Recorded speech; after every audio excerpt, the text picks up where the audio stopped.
Now, before we begin, we ask that you close your eyes. And please, no peeking. Go ahead. Okay? Open your eyes. The dung beetle. Okay, probably not what you were expecting to see, but just hear us out, because this is really interesting. Did you know certain species of dung beetles can pull up to 1,141 times their own body weight? That's like you pulling not just one double-decker bus full of people, but 6 buses. But that's not only what makes them interesting. What makes dung beetles interesting is how they get around. They are the only species known to navigate by the polarization of the moon. In other words, they will use moonlight as their North Star to get back to their home, which is particularly useful when artificial light from cities clouds their orientation. So if they see light from a street lamp, they will respond with, nope, gonna stick with the moonlight because I know that's what will get me home safe. Speaking of moonlight, have you heard of Project Artemis, NASA's plans to return to the moon by 2024? It's an exciting collaboration between government agencies around the world and private companies like SpaceX. When Elon Musk first started SpaceX, he was stymied by the high cost of buying rockets. How did he respond? He decided to build his own. And then he did one better. He made them reusable. The tech that goes into a Falcon rocket is amazing. Each Falcon can lift many, many times its weight, just like that humble dung beetle. And after it launches, it has an onboard computer that flips the rocket upside down and performs the calculations needed to land.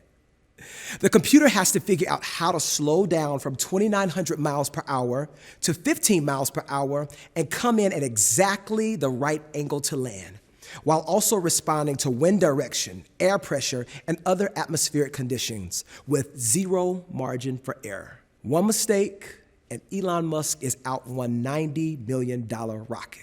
Sheesh. But forget about Elon Musk.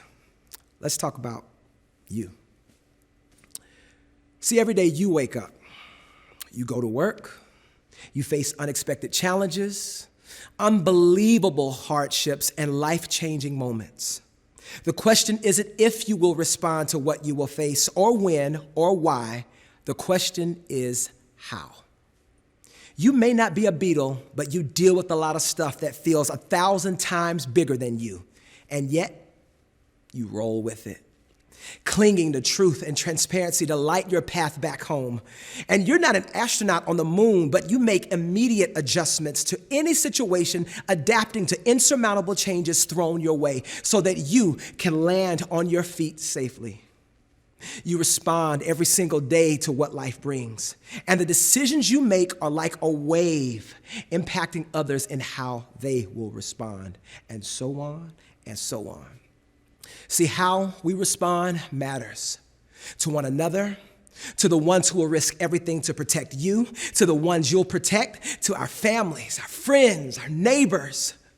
So here's the question we'd like you to consider. After today, how will you respond?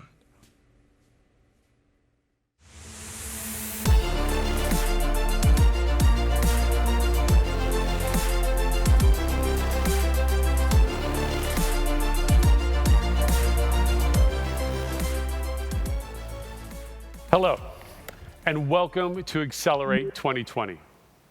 I'd like to give a massive shout out to Ken DeShields from St. Louis, who helped us with that video. Wherever you are today, I'd like to personally thank you for taking the time out of your schedule to join us in our first ever virtual conference. If we haven't met yet, my name is Rick Smith, and I serve as the CEO of Axon, which is a company we started in a garage more than 25 years ago.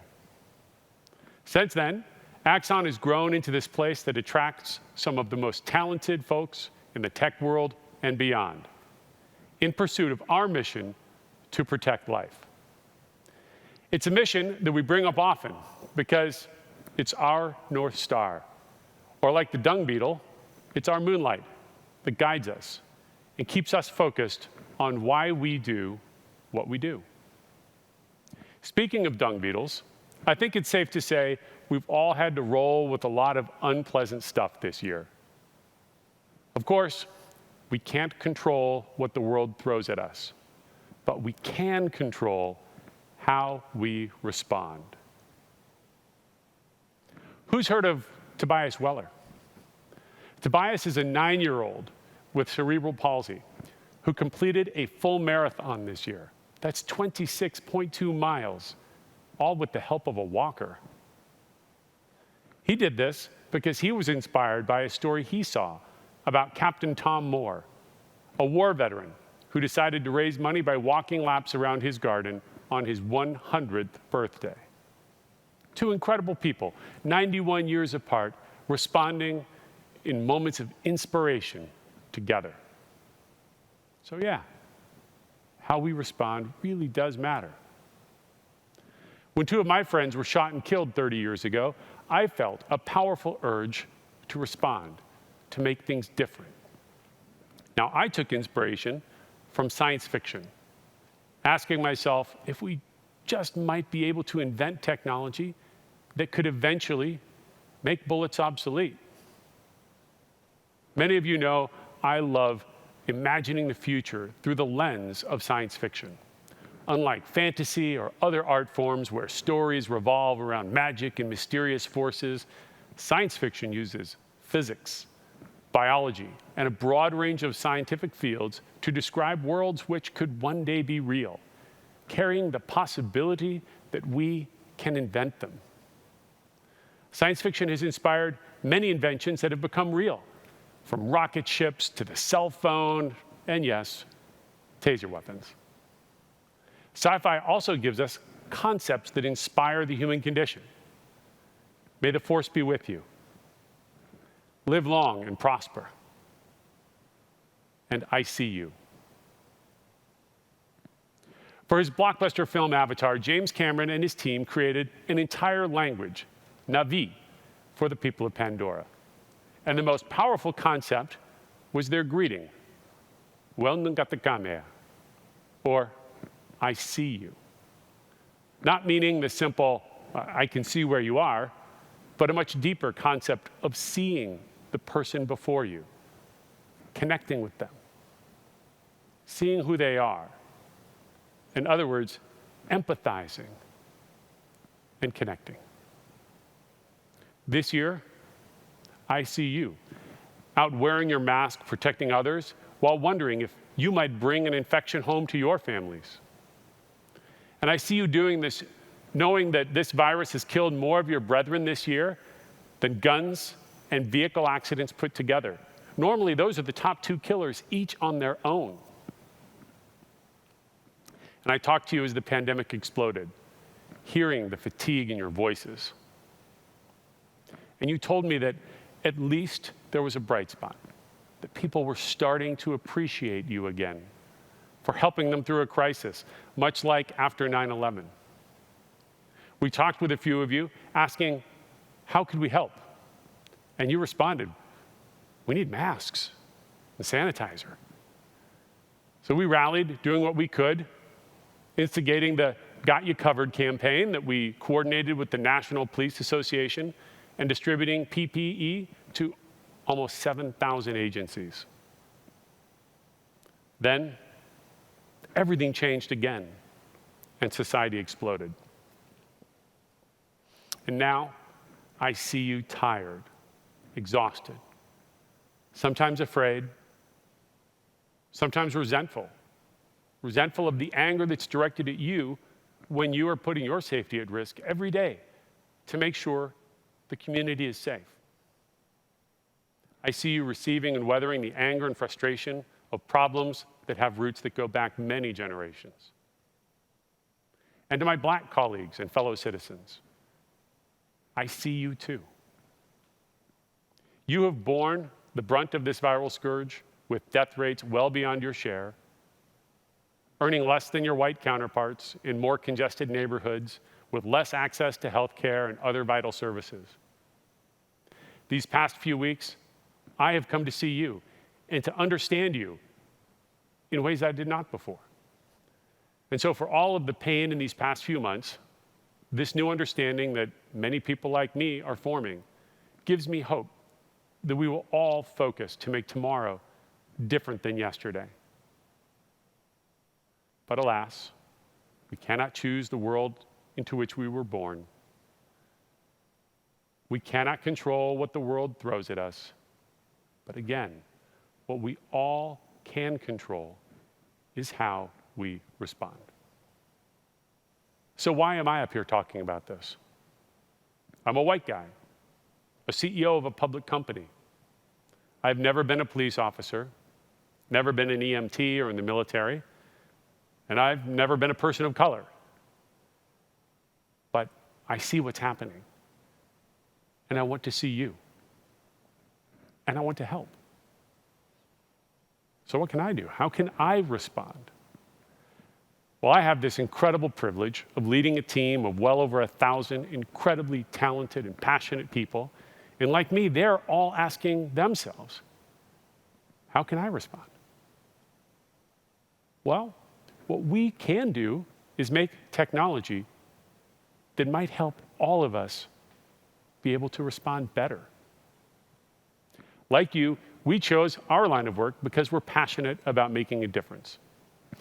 We cannot do what you do, and thank you for doing it. But we can make tools that help you do your job better. And maybe we can help build some tools that can help bridge the gaps between people. Technology cannot solve every problem, but there are very few problems where technology cannot play a huge role in helping people to solve the problem. At Axon, we have some pretty aspirational missions. Protect life. We are on a mission to make energy weapons so safe and effective that we make bullets obsolete. We added a pillar to preserve truth with body cameras that protect officers from bad claims and citizens from bad behavior, increasing transparency and reducing social conflict. Our third pillar is we accelerate justice. We see the opportunity to use advanced cloud software and AI that have the potential to make the entire justice system more fair and more effective. Now, when you think of gun violence, social conflict, and a fair justice system, most people don't see these as technology problems, but as political problems.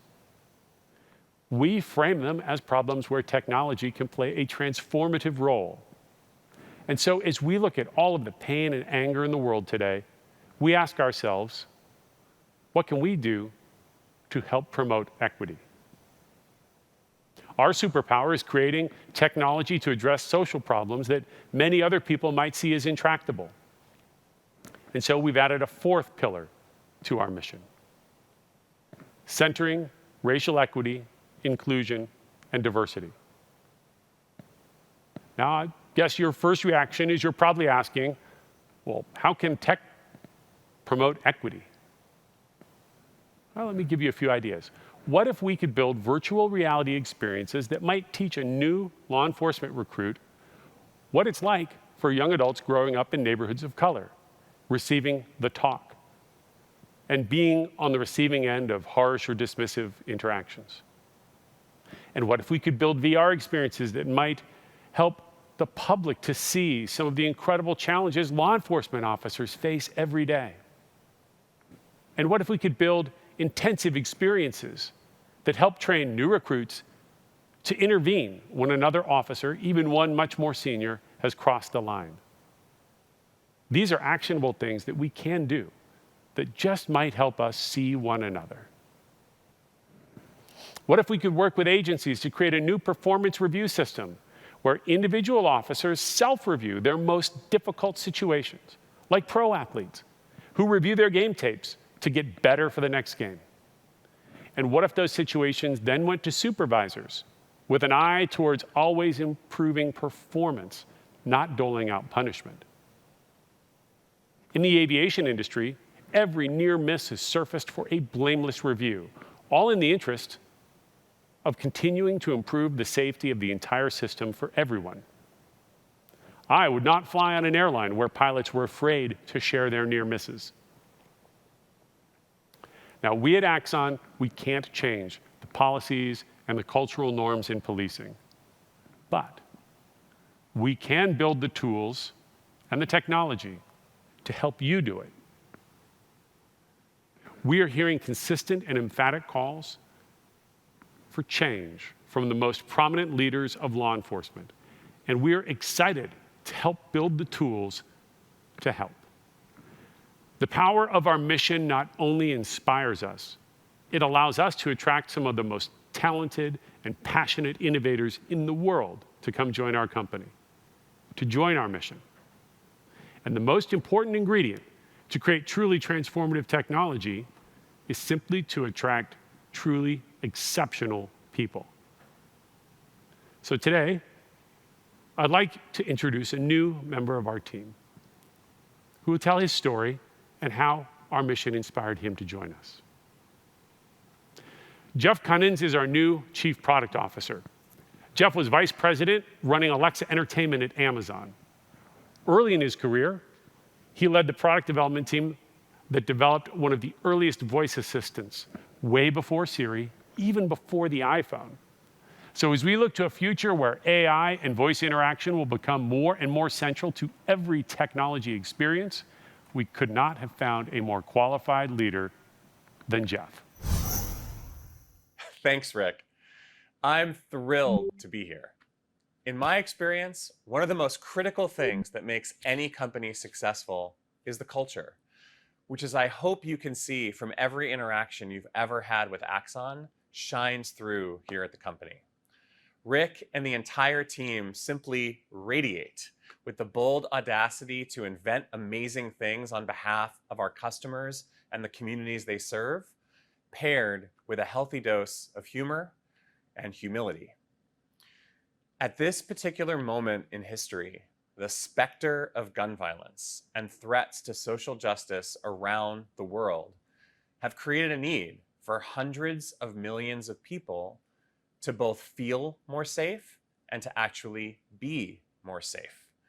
So it's an unprecedented honor for me and a privilege to be part of Axon. We literally write code to save lives every single day. So for a little context on who I am, first and foremost, I'm a builder. For the last 27 years, I've had the privilege to work on software, services, and devices in one form or another that have been used by hundreds of millions of people around the world and powered multi-billion-dollar global businesses in a diverse range of contexts.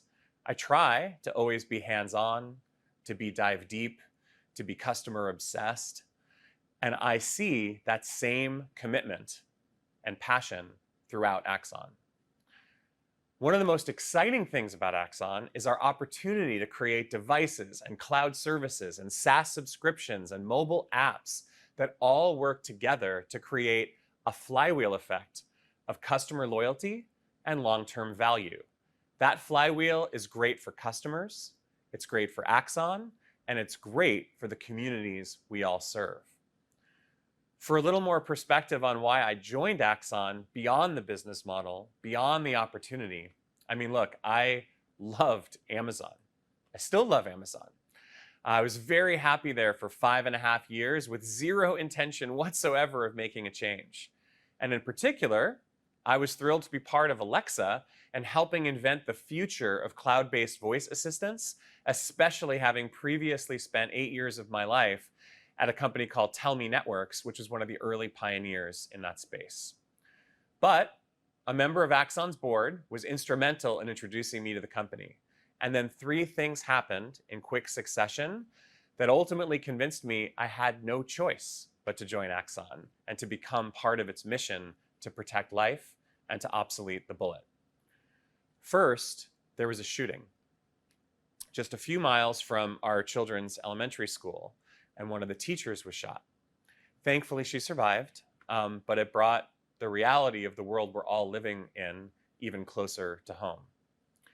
Second, I attended a fundraiser with a bunch of other Seattle tech leaders where the father of one of the Parkland, Florida shooting victims told the room that donating money is great, but he challenged us by asking, if we really care, then what are we going to personally do with our own shoulder, with our own brain, with our own hands, with our own voice, to directly personally impact this huge set of problems facing our society? And then third, I kid you not, literally the same day, I saw the announcement that Rick's book, The End of Killing, was coming out soon. So I ordered it on my Kindle, of course, and I got 2 chapters in, and that was it. I was like, okay, the universe is telling me something. I have no choice. I must talk to them. And that began my journey to ultimately coming here. So clearly, I'm a big believer in Axon's mission. I'm honored to be here. And in my first, it's hard to believe, almost 10 months at the company now, it's done nothing but reaffirm my confidence, both in the power of what we set out to achieve and the tremendous opportunity ahead. So thank you so much for joining us for Accelerate 2020 and for welcoming me to the Axon family.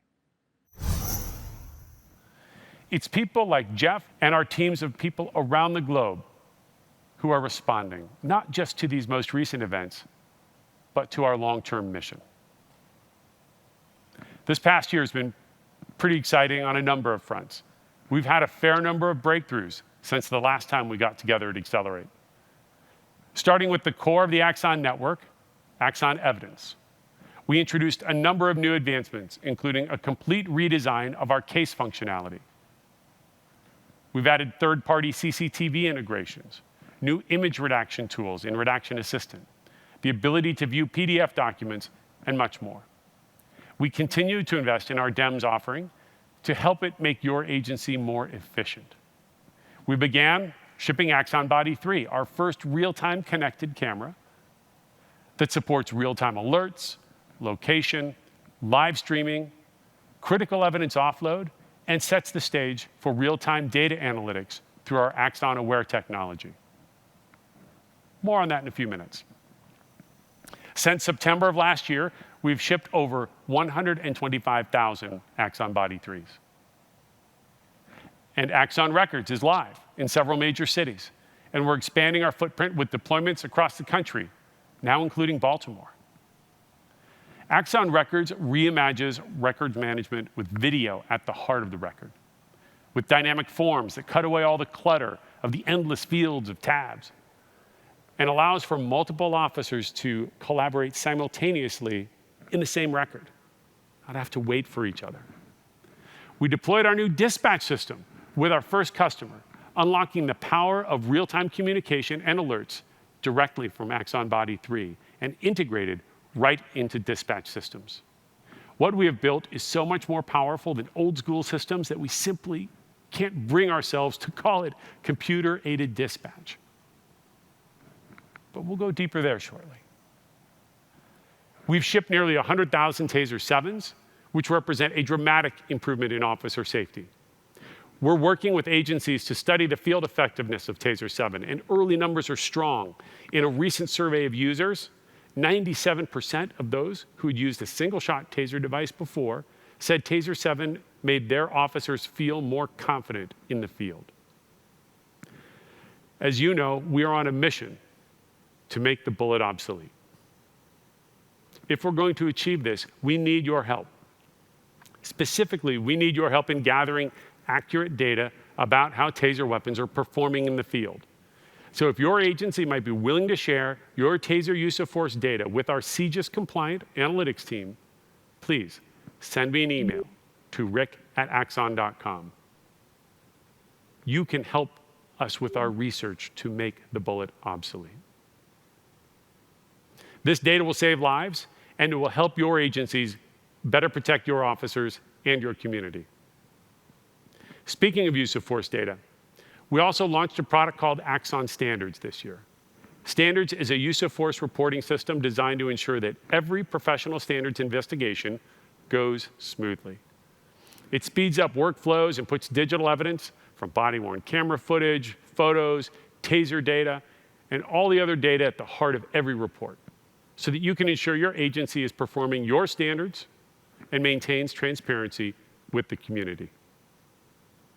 Last year, I also talked about our Omega initiatives to make sure we finish strong, pairing our innovation with world-class quality and reliability. This team has been working insanely hard on rigorously improving the reliability of every system we make. And we're already seeing significant decreases in product returns as we institute more rigorous testing standards across the board. Fleet 3 will be the first product launched using our newly extended validation process. Also, in the Omega category of finishing strong, we are launching My Axon, a one-stop online portal that you've been asking for to access things like status of your support cases, order tracking, your Axon points of contact, and a searchable knowledge database of support articles and release notes. Feedback from our pilot group has been fantastic so far. We've also expanded the Axon network to include key partnerships, seamlessly integrating leading partners into the Axon ecosystem.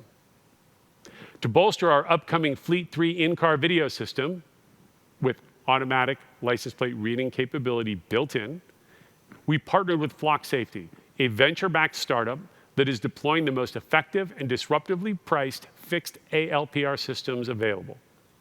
Flock Safety cameras install with wireless data connectivity, and they have their own solar power and will be integrated into the Axon network. And of course, Cradlepoint continues to be a strong partner for our in-car platform, providing the router link that connects every vehicle securely to the cloud. For Axon Air, we partnered with the leading provider of low-cost consumer drones, DJI, to provide a secure, US-based pilot software app and secure data ingestion right into Axon Evidence. Today, we are announcing another partnership with Photokite that provides a new and unique UAV capability. Photokite uses a sophisticated and completely autonomous drone that can be launched and flown from the roof of your patrol vehicle without requiring any pilot or any human intervention at all. Because Photokite is tethered, it has an FAA exemption from the regulatory headaches of other drone systems. From a legal perspective, it's an automated ladder, not an aircraft. And its vehicle-based flight control systems can give you an eye in the sky, enabling live stream from above any incident in seconds with virtually unlimited flight time, because we send power up the tether. We expect this product to be available exclusively to Axon Air customers beginning in 2021.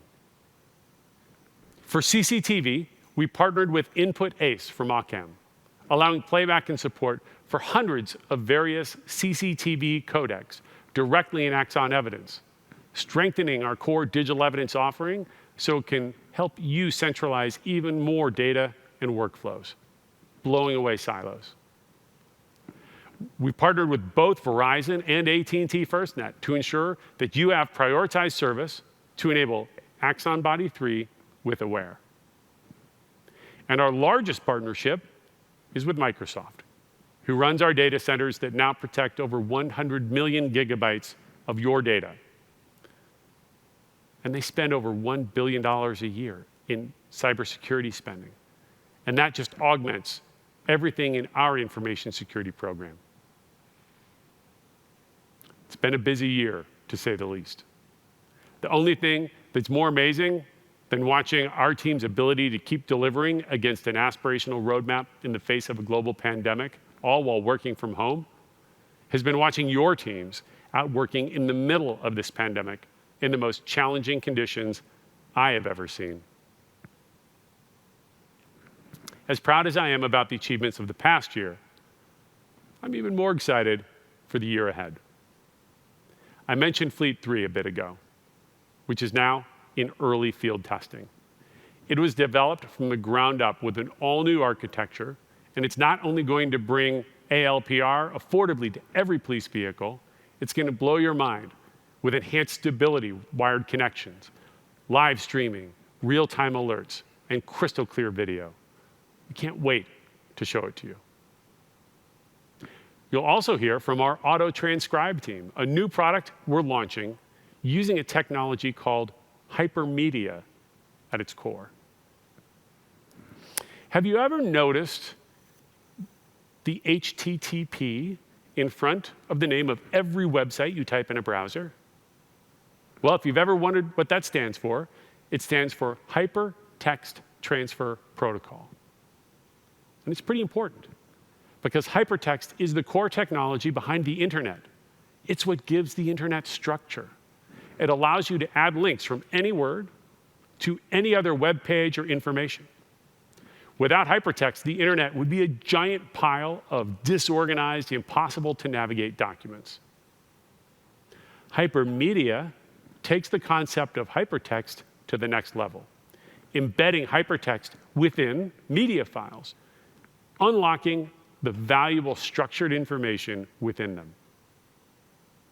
Today, we are bringing that power to the evidence review and sharing process with Auto-Transcribe, a service using AI to extract the structured text information from your audio and video tracks. Every word will be linked to the moment in the video where it occurred, giving you the power to rapidly find information, to find key moments, to search within and across your videos. It will create the internet of evidence. Think about that. Yesterday, people thought of transcripts as something that you printed on a piece of paper, and then you would read it separately and then have to go find videos or photos and look them up. Today, you wouldn't think of watching a video and separately listening to the audio track. And I believe you'll never go back to reading transcripts separate from the hypermedia experience, bringing audio, video, and text into one human experience. Now, you're all dealing with intense scrutiny right now with a focus on de-escalation and police-community relations. We have fast-tracked some of our additional modules of our VR empathy training, partnering with many experts to give us guidance on new scenarios like peer intervention and PTSI. We hope it gives your agency new ways to deliver impactful training to meet the current moment. The Axon Records team has worked with customers to build the most officer-centric reporting writing experience in the world. And in the year ahead, we'll strengthen that core records experience with property and evidence management and enhanced case management, and continue to drive transformation by bringing hypermedia transcripts into the record and creating more transparency for your community with advanced analytics. And finally, a system we refuse to call CAD. Soon, our Vice President of Product, Josh Pepper, will be up here to tell you about it. But suffice to say, forget everything you know about dispatch and get ready for a new approach, a real-time operations platform that combines incident management with integrated real-time situational awareness and a powerful and intuitive message system. We're moving fast, and we're investing heavily to transform the technology backbone of public safety. And we've also heard your frustration over the years that sometimes our innovation is outpacing the speed of your procurement processes.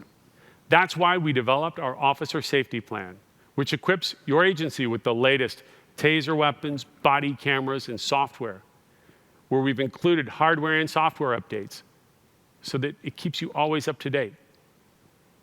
And as an example of how the plan just gets better over time, I want you to stay tuned for how the Hypermedia Player and Auto-Transcribe are being incorporated into the Officer Safety Plan 7+, so that you get even more value over the long term.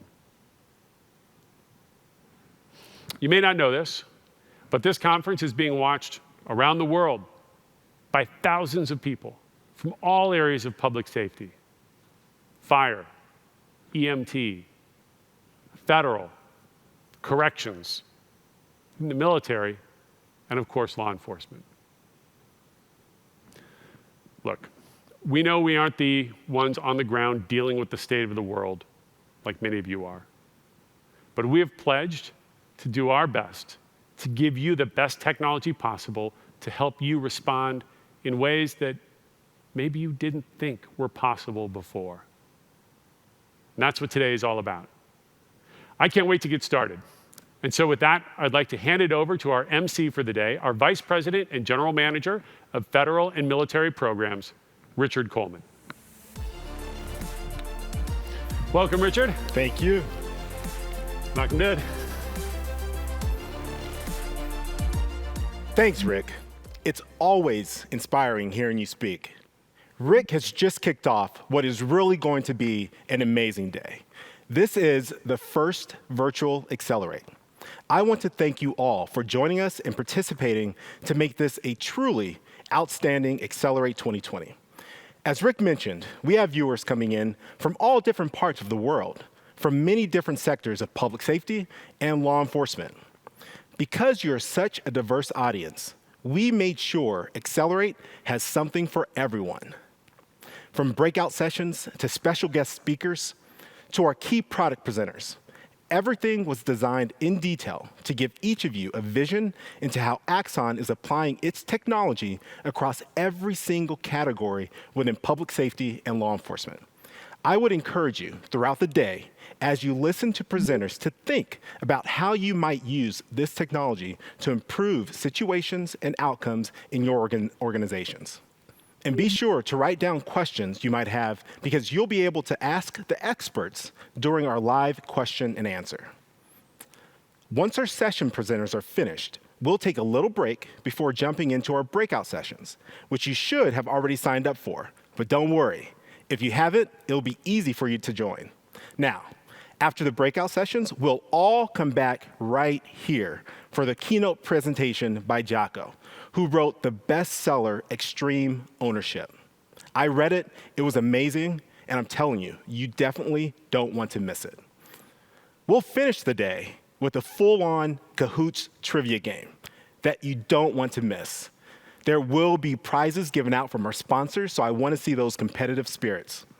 Thank you again to everyone. This is going to be an amazing day because of you. Now, I'd like to take this moment to introduce someone who is going to fundamentally change the way traditional policing is done, Josh Pepper. Josh is going to unveil a radical new approach to how dispatch is using real-time communications to respond during critical situations. Thanks, Richard. Hello, everyone. And thank you for taking time away from your service to attend today. Now, as Rick mentioned, we have a number of exciting announcements, and I'd like to start by giving you an update on Aware. For those of you who have yet to adopt Aware, our connected technology, a quick reminder. Aware equips agencies to keep officers safe and make better real-time decisions by leveraging officer location, CEW and signal sidearm alerts, and live streaming. I want to convey to you how proud we are to be partnering with you as you embrace this new technology to keep yourselves and your communities safe. Now, we've both been figuring this out together, and I'm sure we will continue to do so, to figure out how best to leverage Aware for us to fulfill our collective missions. Now, I know that every day you're putting yourselves in harm's way to keep your communities safe. We've seen 32,000 devices representing over 240 agencies connected to Aware to improve real-time situational awareness. Aware is being used in many types of scenarios. Let me ask you, which of these are familiar to you? Are you having to assess volatile situations? We've seen agencies using Aware to make fast, educated decisions. In a specific case, an officer was responding to a gunman on a school campus. The sergeant live streamed the officer confronting the suspect, who was cooperative and was able to avoid sending additional unnecessary resources. Are you having to manage large, unplanned protests and events? We see agencies using Aware to bring structure to the chaos. In this case, an agency was tasked with maintaining the peace at a demonstration with thousands of protesters. By utilizing live streaming and locations from officers on the ground, they were able to coordinate coverage successfully and maintain officer safety. Are you faced with not knowing what's happening on the ground? We see agencies using Aware to keep officers and communities safe by knowing what's happening. In this case, an officer was involved in a struggle with a subject and was unable to broadcast location or status over the radio. Real-time crime center personnel used Aware to locate and live stream from her camera. After sending backup, they were able to effect the arrest with no injuries to the officer or suspect. Let's move on to dispatch. Axon continues to devote our amazing R&D teams to building the world's most modern, scalable solutions for public safety. We started researching and investing in records in 2017, launched it in 2019, and now more than 60 agencies are signed, in deployment, or live, representing almost 40,000 users. And we also invested heavily in the research aspect of dispatch. I spent a decade at Microsoft, working on design tools, web search, and artificial intelligence. Then, in 2018, I joined Axon to build a dispatch solution. Now, we wanted to do it right, which means deeply understanding exactly what your jobs are like, what your needs are, and what prevents you from getting stuff done. So, we formed a small team, and we went on a kind of a road trip. We spoke with over 50 agencies in 4 countries. We interviewed hundreds of officers, dispatchers, call takers, sergeants, and chief. The team collectively spent over 1,000 hours on ride-alongs and sit-alongs. And if you're in the audience today and you participated in one of those, thank you so much. I'm proud to say that after 2 years of hard work, Axon's dispatch solution is live and open for business. We went live with our first customer, Maricopa PD, in April, right in the middle of a pandemic shutdown. I'd like to personally thank Chief Steve Stahl, Commander Jim Hughes, and Jen Hagan, the Communications and Records Manager at Maricopa, for their foresight and vision, and for being our development partner. They are incredible examples of the best kind of partner. They hold us to a high bar, they're ruthlessly honest, and they embrace new technology when it makes them more effective. Now, we were motivated to create something better than the unreliable systems of the past. We created, from scratch, a cloud-based system that provides the most up-to-date mapping with Esri-powered GIS, seamlessly connects with Axon records and federal, state, and local systems, and automatically includes downtime-free updates forever. In the remainder of this year, we will continue our investment by going live at a major city chiefs organization, and in 2021, we will expand to dispatching fire and medical. Now, our original ambition was to deliver a dispatch solution. Done. But we realized that dispatch alone would not solve the problems that we observed. What we realized along the way was that merely building a dispatch solution would not be enough. We uncovered the same set of consistent challenges everywhere we went. First, we saw prolonged response times, high management costs, and unbelievable training time because systems haven't evolved. Now, I refer here, of course, to systems that are literally decades old, but even agencies that have deployed solutions within the past 12 months are already regretting their decision. Second, we saw delayed effectiveness in incident response because of delayed situational awareness. Officers, patrol supervisors, dispatchers, all delayed in making their next move because they were waiting to understand the situation on the ground. Third, we observed a rat's nest of communication tools, again, resulting in delays in critical information. I mean, I've literally seen an officer on patrol use their radio, CAD messaging, Facebook Messenger, SMS on their personal phone, SMS on their work phone, and an actual phone call, all on their way to an incident, all incident-related communication. This is nuts. To be clear, we started this by looking into dispatch, but discovered that we could not deliver more efficient and effective incident response by merely building a dispatch solution.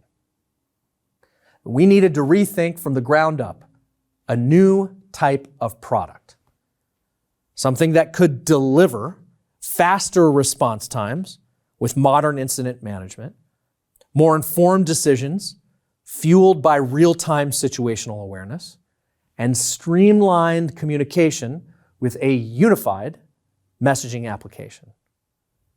Thankfully, we were able to draw inspiration from the largest agencies in the world, who collectively have spent more than $500 million on building custom solutions for their real-time crime centers. Stepping back, we decided that what is needed is a real-time operations platform. A real-time ops platform would provide event and unit management, integrated signals from the environment, and unified communications. And I'm happy to say that's what we've built. Axon's real-time operations platform is Respond. Here's a look.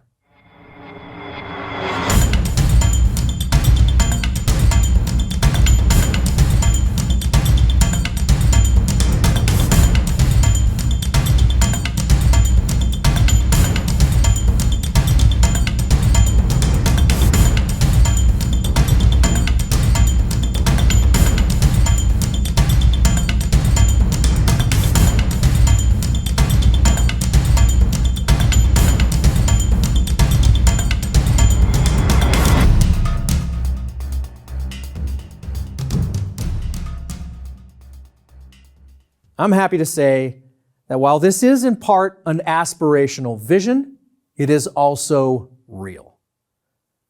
We've built the foundation for Respond, and we are already shipping the first elements of it. Respond is the solution that will comprise of modern and intuitive incident management, you might know this as dispatch, real-time situational awareness, you might know this as Aware, and an all-new unified communications application coming over the next year. We have upcoming sessions today, 2 of them, which will go further into this new real-time ops category and our product Respond. First, the session Rise of Real-Time Operations, where we focus on defining this new product category. And second, the session Introducing Respond, which will provide a view of Respond in action, as well as our future roadmap. Respond is here today, and we believe it represents the future of real-time operations. We realize it's different than what you've seen before, and we invite you to participate, partner with us in our Respond Customer Advisory Board. You can get more information on participation by emailing us at respond@axon.com. Please do so. As always, your experience, your voice, and your mission are what gives us the right to exist. Thank you. And now, I'd like to introduce my good friend and colleague, Chelsea Alexander Taylor, who leads our transcription effort.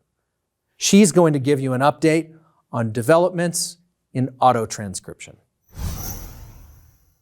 Hey everyone, my name is Chelsea Alexander Taylor, and I'm a product manager on the Axon Auto Transcribe team. I'd like to start by introducing you to the men and women of Fictional PD, a mid-sized agency located in a bustling metropolitan area. Kim is a bright young detective. Her sergeant just assigned her a crazy complex case and lets her know that City Council wants an update by the end of the week. Even if she worked day and night, she couldn't possibly watch the 135 suspect interviews in the next 72 hours, especially while juggling her existing caseload. Then there's Mike, a patrol officer working in the Central District. His beat is short-staffed, so he goes from call to call with no time to catch up on reports. When he sits down to write those reports at the end of his shift, he's having a hard time remembering who said what to whom in that third domestic violence call he responded to. Sure, he could watch an hour of body camera footage to refresh his memory, but then he'd miss his kid's bedtime for the third night in a row. Melissa is an amazing prosecutor who is starting to wonder how much longer she can spend 4 hours a day watching suspect interviews. To make it worse, her transcriptionist just quit last week because he couldn't bear listening to the same disturbing audio over and over again. I'm willing to bet that everyone here knows a Kim, a Mike, or a Melissa. People who have only 24 hours in a day and can't keep up with the explosion of digital evidence. These are people who are looking for those critical 5 minutes of footage in an hour-long video. Or colleagues who are watching a video 4 times in a row to transcribe every word. 3 years ago, at Axon Accelerate in 2017, back when we could actually get together physically, you may remember we showed you a vision of how the Axon network could use sensors, software, and AI to give your agency more time. You may also remember that the enabling technology behind this vision was machine-generated transcription. Now, we know many of you have seen this vision video many times over the years, but it's important to know where we came from to understand how we got to where we are now. Here's a short snippet of what that looked like. I just have a few more questions for you so I can complete my report. When you parked, you said it was about an hour ago. Did you notice anybody suspicious nearby? Well, there was a group of guys gathered on the corner, and they were kind of making obscene comments as people walked by. Did you recognize any of them? No, I hadn't seen them before. Okay. Since we first showed you that video, you have helped us understand what parts of that vision would be most valuable and what concerns we would need to address in order to have a big impact. This is what we learned. First, the ability to accurately convert the spoken dialogue and evidence into auto transcripts would allow you to search and scan them quickly to find the critical moments. Second, it had to be secure. Sure, you've got some officers using little apps on their personal iPhones to take some voice notes that are transcribed to text. But you really didn't want that sensitive agency data going to some random company server. And you really didn't want that iPhone to now be discoverable by a defense attorney. Lastly, you needed something simple that requires as little training as possible. Today, I could not be more excited to announce the launch of Axon Auto Transcribe, the beginning of a fundamental breakthrough in public safety in the US, Canada, UK, and Australia.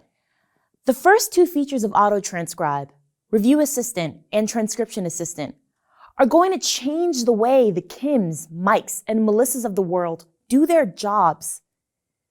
Using the hypermedia technology that Rick mentioned to link text, audio, and video together, evidence is now structured, allowing it to be reviewed and shared with unprecedented efficiency. We know a lot of you have been in a situation where you're tasked with watching something and 65% of it is just cars passing by. Now, instead of hunting through a video to find the important moments, with Review Assistant, users are supercharged with a hypermedia experience where all elements of the truth are at your fingertips. The video, audio, and time-synced text are one. So, clicking a word in the auto transcript jumps the video to exactly when it's being spoken. No more having to watch every minute of a piece of digital evidence. Simply scan the auto transcript to quickly survey what happened or search for specific words. Empowered by this tool, Kim, Mike, and Melissa can spend less time drowning in evidence and more time protecting their communities. Next, as cases make their way through the justice system, a 100% accurate transcript may be required at some point. Given manual transcription typically takes 4 to 10 times the length of the evidence, agency budgets are stretched and they often face lengthy backlogs. To solve this problem, we created Transcription Assistant, a text editor built specifically for transcribing that anyone in your agency can use with ease. It works by using an auto transcript as a rough draft starting point, so only corrections are needed instead of typing the entire thing. With AI and hypermedia, everyone now has superpowers to transcribe faster than ever. And for attorneys, they'll begin to receive hypermedia transcripts rather than bulky Word docs that have to be cross-referenced with the video. No more fast-forwarding, rewinding, rewatching. It's all right there. That speeds up action across the court system. Now, let's walk through what's under the hood. First, accurate performance. Through both internal testing and testing with our several early access partners across 4 different countries, we average over 80% accuracy, reaching levels in the high 90 range as the audio gets clearer. Our testing included variations of English, encompassing several different local accents and assorted styles of body camera and interview room video, the type of data we know our customers use. And note, when we measure accuracy, our standard is every letter of the word must be 100% correct for it to count. We've also asked ourselves, how do we do this the right way? When vetting potential speech-to-text approaches, we ensured we chose the absolute best one for your type of customer data, not only regarding accuracy, but also optimizing for equitable performance among diverse populations. Next, security. In normal transcription workflows, evidence would often be shared across insecure emails between agencies and transcribers. Now, with Transcription Assistant, end-to-end transcription can be done all within the walls of the Axon Evidence Platform and data centers. Lastly, ease of use. We wanted to ensure that we created the absolute best user experience for the person who simply wants to review an auto transcript to get a gist of an incident, to the person whose full-time job is to transcribe day in and day out. We wanted the experience to be as simple as using the internet, and with hypermedia at the core, now it can be. Instead of spending what little time you have playing catch-up due to outdated technology, Review Assistant and Transcription Assistant, powered by AI and hypermedia, makes everyone more efficient. In fact, an agency down in Texas already using auto-transcribe has seen a 65 to 75% time savings in preparing case notes. And from the time of requesting an auto-transcript to completion, Processing now takes minutes, not weeks. So this is where we are today.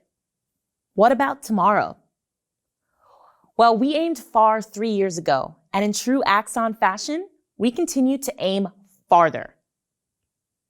Imagine a world where Mike, the patrol officer, can simultaneously write his reports while reviewing an auto transcript of his AB3 footage, all before docking his camera, and all within Axon records. Now imagine another world where Kim, the detective, can search across all transcribed evidence for any word or phrase, allowing her to connect dots that have previously never been able to be connected before. Let's take it even further. Imagine a world where videos can be automatically flagged for review within Axon performance and Axon standards based on the contents of auto transcripts, allowing reviewers to discover moments that would have previously gone undetected. In 2021, these worlds will become reality with auto-transcribe powered by AI and hypermedia. We are so excited about this product that we want to put it in your hands today. Starting now, every Pro license out there, new and existing, includes a starter pack of 100 auto-transcribe minutes per year, aggregated across your agency. This number jumps to 300 minutes per license per year for all OSP7 Plus customers. These minutes can be used right now, so you can get a feel for the power of Axon Auto Transcribe on your own evidence. So with that, thank you all for watching. To learn more about Axon Auto Transcribe, including transcription and review assistant, come to our breakout session at 11:25. Enjoy the rest of Accelerate. Back to you, Richard.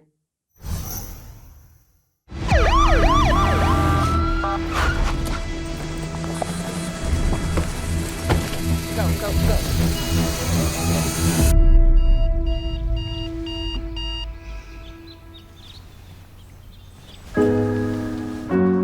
Morning.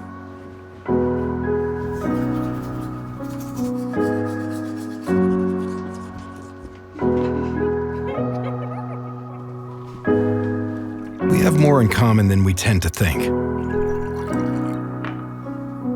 No matter who we are or where we're from, we all want the same thing. To come back home. Safe. And that's our mission. We are reinventing modern policing. We are Axon. We've designed training, software, and less lethal weaponry to protect life. Software that reduces paperwork so officers can prioritize what really matters to their community, like helping others in their greatest time of need.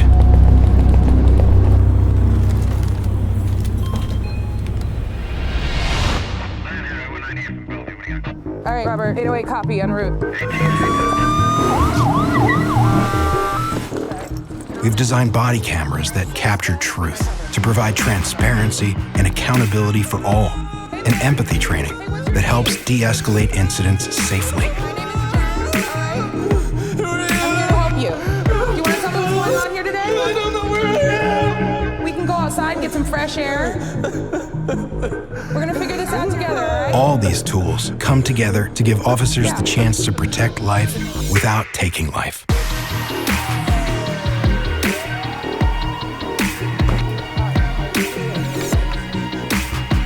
So that we can all come back home safe.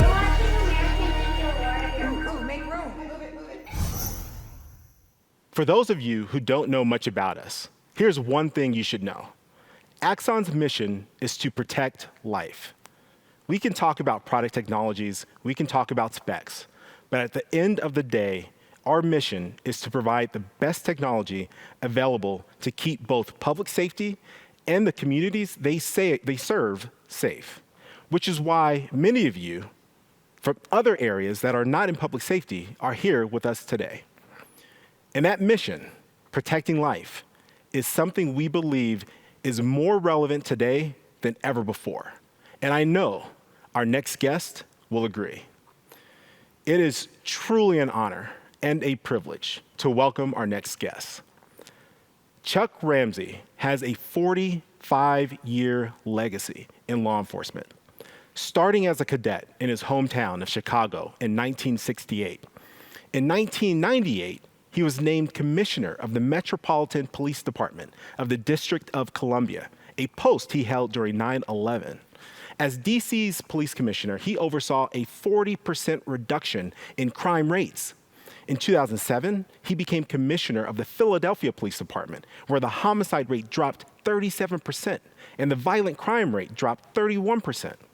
In 2014, after Ferguson, President Obama selected Commissioner Ramsey to serve as co-chair of the President's Task Force on 21st Century Policing. Chuck retired in 2016, but with that incredible record, he became a much sought-after speaker and at TED Talks and a regular contributor on CNN. Axon considers him to be an expert in his field, a trusted advisor, and a very, very close friend.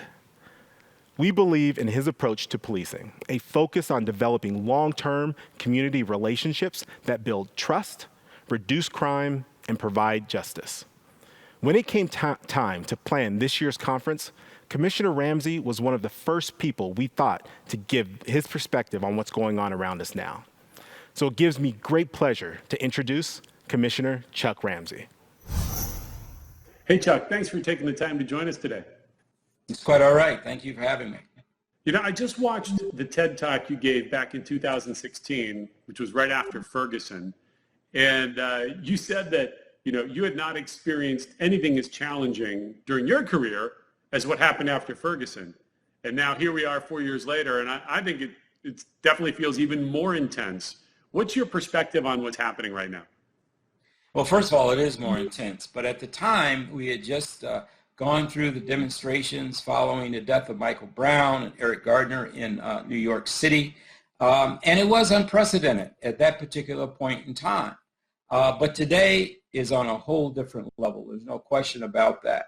And I think a lot of it has to do with the graphic nature of the video out of Minneapolis, the George Floyd death, with the officer kneeling on his neck, other officers just kind of standing around.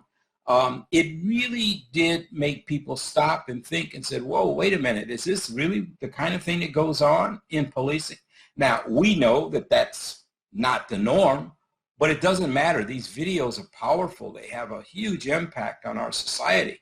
And what's different about this is look at the crowds, how diverse they were. Men, women, black, white, Hispanic, Asian, gay, straight.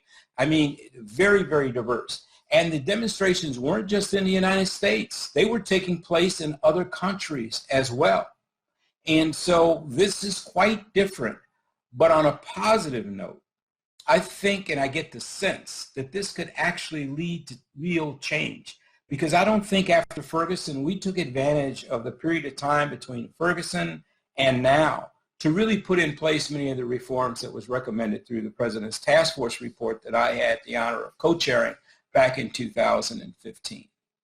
You know, one thing that feels different to me this go round is I never, at least I can't recall having seen so many police chiefs come out and be openly critical and basically saying, hey, look, this was wrong, what happened in another agency.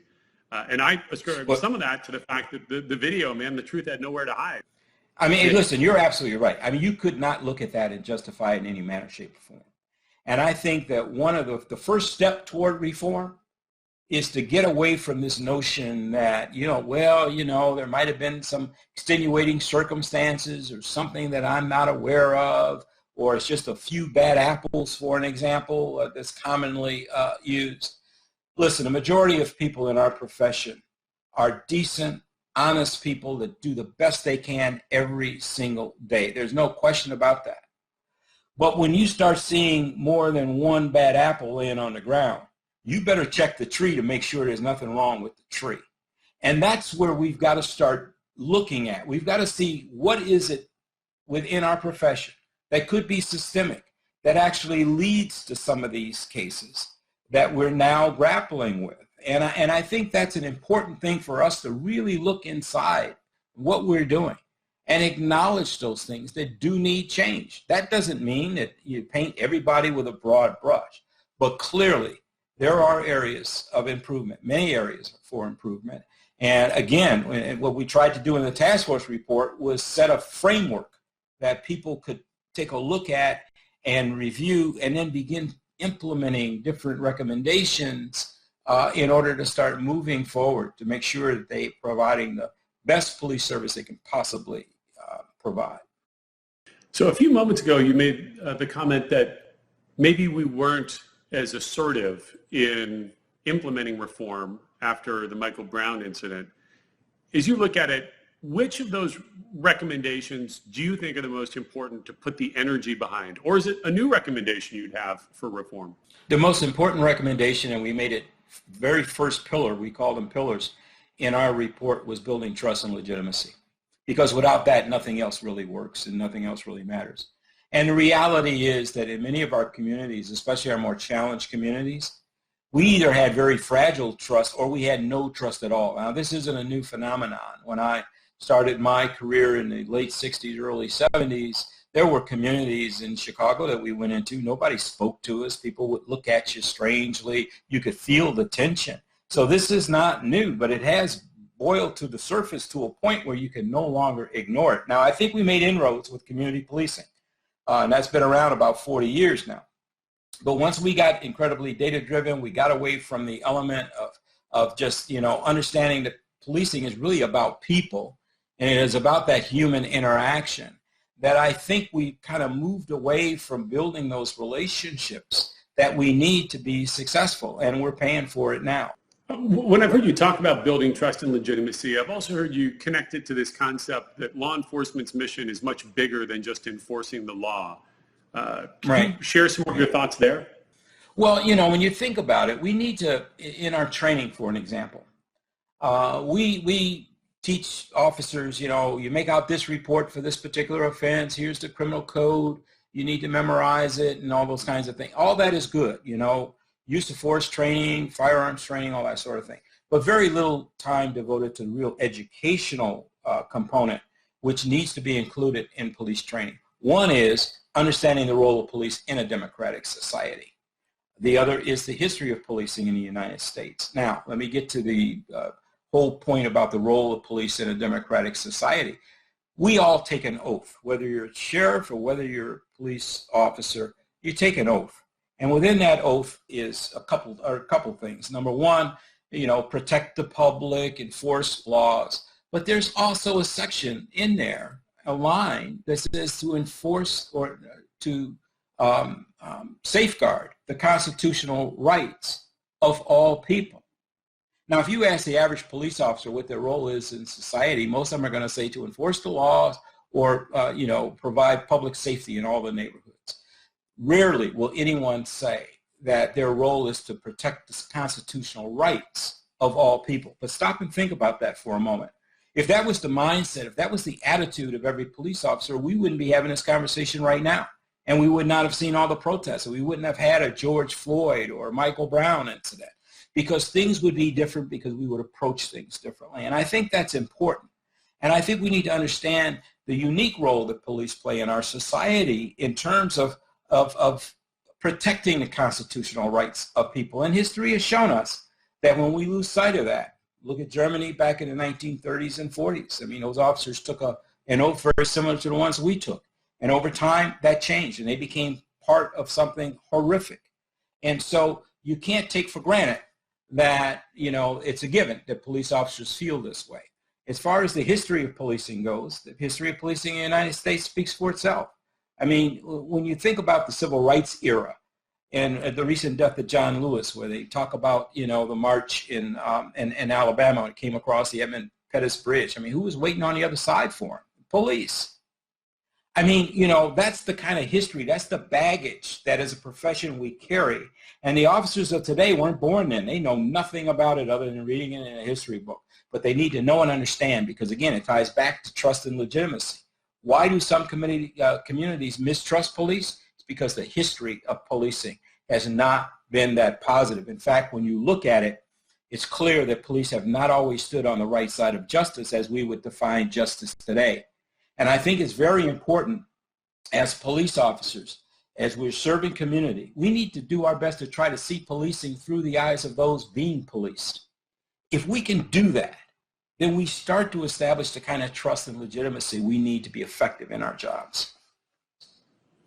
You know, one of the other concepts I've heard you talk about, in addition to enforcing the law, is this idea of never taking away someone's dignity.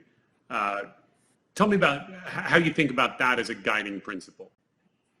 Well, you know, that came to me some time ago. I was a young sergeant in the Chicago Police Department, and I was assigned to narcotics, and I had a squad, and we used to go on raids. And back in those days, I mean, we executed our own search warrants. We didn't have SWAT. We literally hit doors with sledgehammers in order to gain entry. And I had a detective that worked for me by the name of Paris Patton, who was one of these guys that just had a unique ability to be able to just de-escalate any situation. I mean, he just had a way about him where he could just put people at ease. And time again, I saw it in action. We had a particular raid that we hit that was dangerous. I mean, this was one of the hardened gangs in Chicago, a lot of guns, drugs, threatening to kill cops, all that sort of thing. We hit the raid, chaotic, calm things down. We got guns, we got drugs. We're in a car going back to headquarters to process the raid. And Paris leaned over and he said, "Hey, Sarge," he said, "I think I might have an informant out of that." And I just looked at him and I said, you know, because remember, this was a hardcore group that we had just had contact with. And I asked him, I said, "Man, how the hell do you do it? I mean, it doesn't matter the circumstances. You always seem to come away with someone who's willing to cooperate, not because we got a case hanging over, but because the way you just dealt with them." And he said, "It's very simple." He said, "It all boils down to respect." And he told me something that I never forgot. He said, "At the moment of birth, everyone is a perfect 10. But take away 3 right away because life is temporary. It doesn't last forever." He said, "If you're born into a dysfunctional family, take away another 3 because there's probably substance abuse, domestic violence, maybe child abuse. You have no one in that household as a role model to keep you on the straight and narrow." He said, if you're a member of a minority group, take away another 3 because there are going to be some doors in life that aren't open to you that are open to others. That 10 is now a 1. That 1 is that individual's dignity and self-respect. He said, do what you have to do as a police officer, but never do anything that takes away that person's dignity or self-respect because that's all they have left and they'll fight you to hold on to it. I never forgot that and always tried to conduct myself that way. And when you really think about it as a police chief or a sheriff, I would argue that one of the most common complaints you get against police officers is verbal abuse. People who are interacting with people in a very negative way and upsetting people, and they call because they weren't being respected. And so we need to get to a point where we can have our officers always remember to treat people with dignity and self-respect. They can do their job. They don't have to be abusive in doing it. But it's very, very important. And again, I go back to building trust and legitimacy. You know, how can you build trust if you're being disrespectful to the people that you serve? And so to me, that's a very important lesson and one that all members of law enforcement should keep in mind. You know, as I look at all the chaos happening today, you know, and we look back at the 1960s, you know, people think of the 60s now as a time of great social progress, in improving civil rights, et cetera, but it was a painful decade. I mean, the taser came about as a response actually after the shootings at Kent State. So the optimist in me looks at the world and says, well, you know, maybe this is the energy that's going to drive the next wave of change that's going to help undo the deeply divisive history of the United States. I'm just curious, do you take a sense of hope that maybe this time is going to be different and lead to some real positive change? I do. Change usually comes about as a result of a crisis of some kind. I mean, it presents not only a challenge, but an opportunity to change. And I think this could be our moment in policing to have real substantive change. And again, I think it's a mistake to just look at police. I think the entire criminal justice system needs to be reviewed and needs some reforming. There's no question about that. But this is an opportunity. And as far as the 60s go, yeah, there were a lot of changes that happened in the 60s. But anyone who lived through the 60s, and I happen to be one of them, I mean, that was an incredibly confusing time. It was chaotic. You had civil rights movement going on. You had the Vietnam War protests going on. I mean, it was a time of a great deal of social unrest and social upheaval. But it did result in a better society. A lot of the things that happened in the 1960s and the protests that took place in the 1960s later gave me an opportunity to become a police chief in Washington, D.C., and later in Philadelphia. Because had the people not had the courage to protest for civil rights back in the 1960s, that opportunity would not have been open for me in the 1990s and early 2000s. And so we may be seeing something now that you may not be able to see the benefit immediately, but for that youngster, that young person is growing up, the one maybe yet unborn, will benefit from the changes that come about in our society, not just in policing, as a result of the social unrest and the protests that are taking place today. At least I hope so. Well, I hope so too, and I'm optimistic that out of this pain will come some positive change. So anyway, Chuck, thanks for joining again, and always appreciate not only your years of service, but your ongoing work mentoring police leaders and mentoring people like me who've never been an officer. And I know I learned so much from you about the policy and the human side of policing. So thanks for everything.